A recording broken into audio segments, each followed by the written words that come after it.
Hi, I'm Catherine Mora. I am the head book coach and publishing director at Change Empire Books, where we help coaches, speakers, and aspiring thought leaders write beautiful books and get them out into the world. This is Kat's Book Chat, where I speak every day about book writing, editing, and publishing topics. So today's topic is, can writing a book make you famous? Which someone was speaking to me about a couple of days ago, and I thought this is going to make a good topic because I think it's what a lot of people want. So I will say yes, definitely it can, but it rarely does, because the key ingredient is obviously you leveraging the book and doing a shitload of work to get yourself out there and be seen with the book and be seen doing what you're doing, be seen as an expert, etc. So one of the things you can do is, you're posting on your social media every day and shooting videos and connecting with lots of people. And a client of mine and I were talking the other day about them becoming world famous, and they want their book to be changing many, many lives. And I feel it could. And one of the things that I was thinking about was The Secret. So Rhonda Byrne made The Secret, or she wrote The Secret, and she shot a documentary. I'm actually not even sure if the doco came first or the book.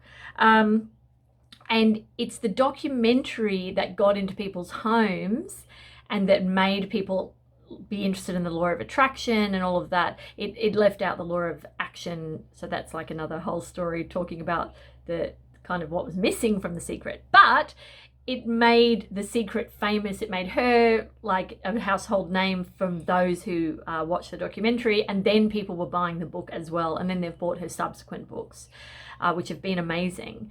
So it was actually the documentary that really made her well known, because your average person isn't really into self-development. It tends to be that kind of top 5% of people who are into self-development and personal growth and all of those things. So to reach the people beyond that is what you need to be famous, and therefore you need to do something that reaches that sort of average Joe Blow type person. So obviously she did that. Marie Kondo is another example. So she wrote Spark Joy, but it wasn't until she was on the Netflix series that she became really massive and was all of a sudden selling copies of that book and was known all over the place. And people started saying, are you going to Marie Kondo your house? Or I Marie Kondoed my house on the weekend. So that's sort of pretty famous, or in the common vernacular. So really it's about the consistency of showing up and then being creative with what you do. But also one of the major keys is writing a quality book. Because if you write a shitty book, yes, you're going to write a shitty first draft, but then you've got to edit and edit and edit until you polish it up and it's beautiful. But writing a quality book will make a difference, because, I'm repeating myself. If you write a shitty book and it stays that way when you publish it, you're not going to become famous, or else you become famous for writing a shitty book. One of the exceptions, if we're talking fiction, is the 50 Shades of Grey. I haven't even read them. Quite enjoyed the movies, but everyone said to me, oh my God, Catherine, don't read them, because obviously they knew I was a writer and a book coach, and said they're so badly written, you're not going to get past the first chapter. Obviously it didn't hurt her, but that's because she was talking about bondage, right? But and you may not be writing about that. So got to be quality, because you want people to read it and then tell their friends. And I once read not a statistic, but what would you call it? I don't know, a thing that said to become famous, and successful, you need 1,000 raving fans. And that 1,000 raving fans will create the ripple effect that makes you well known and successful on a grand scale. So keep that in mind. Only 1,000. I say only, but it's hard to get 1,000 raving fans, right? Because they need to be raving fans. But media is another way, obviously, to become famous. And to do that, you've really got to have a great hook around your book, and not everyone is going to get media, I'll be honest with you. And those of you who know me, that I worked with media for 15 years before I trained as a coach and before I wrote my first book, not everyone can get media, and never will, because you've got to have like a story. Yes, you can get little bits of trade media, but you're not going to get that mainstream kind of media unless you have a certain hook.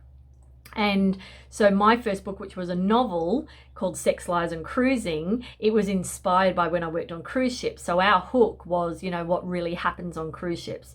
And I was in mainstream media all over the place, you know, Cosmopolitan Magazine, Channel 7, Channel 9, News.com, Daily Telegraph, Daily Mail, like all of those stuff read by your average person. So, you know, I had quite a lot of fan mail, and I had someone recognize me on the plane on the way back from being on mornings on Channel 9. They'd just seen it like that morning. And you know, I'm not famous, but what I'm saying is, like, that was like my 15 minutes, you know, of sort of people recognizing who I was. And I've met people on the train and all these random places where people would come up and go, oh my God, I know you. And then they'd say, oh, I saw you on this thing and with your book, right? So if you keep doing that stuff and you keep yourself relevant, then yes, that's how you build fame. And obviously something that becomes massive, like a documentary based on your book, will help. So as I said, it's not going to be for everyone. And no, not everyone is going to be famous. And to be honest, being famous sucks in a lot of ways, I'm sure. You know, lack of privacy and all of that. So, you know, it's not everything. You can have a great, very successful life regardless of your level of fame. But it is something someone asked me about, so it's obviously on the mind of many. And I hope that was helpful. I'm going to drop a link below to my 45-step book writing and publishing checklist. And until the next video, happy writing.